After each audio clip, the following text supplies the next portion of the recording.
भारत और अमेरिका के रिश्ते नई ऊंचाइयों की ओर बढ़ रहे हैं।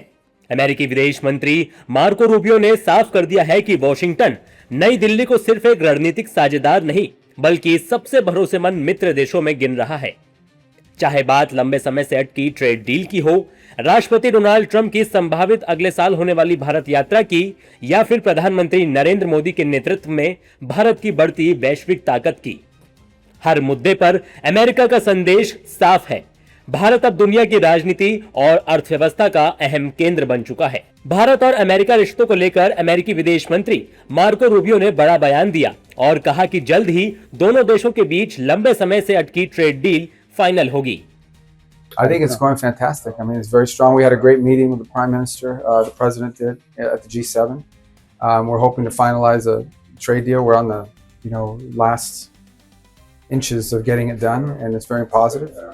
We look forward to re-engaging again in another Quad meeting very soon. Marco Rubio ने यह भी संकेत दिया कि अगले साल की शुरुआत में राष्ट्रपति डोनाल्ड ट्रंप भारत दौरे पर आ सकते हैं। We're hoping that's what we're working towards sometime early next year to have the president come, and I think it's very positive. India is such a close partner and ally of the United States, and the relationship between the prime minister and the president couldn't be closer, which I think is really important in diplomacy. Rubio ने कहा कि राष्ट्रपति Trump पश्चिमी Asia में शांति इसलिए चाहते हैं ताकि वैश्विक बाजार में तेल की उपलब्धता बढ़े और ऊर्जा संकट कम हो। I would say that one of the reasons why the president has given peace a chance in the Middle East is the desire to see more fuel enter the marketplace for our allies.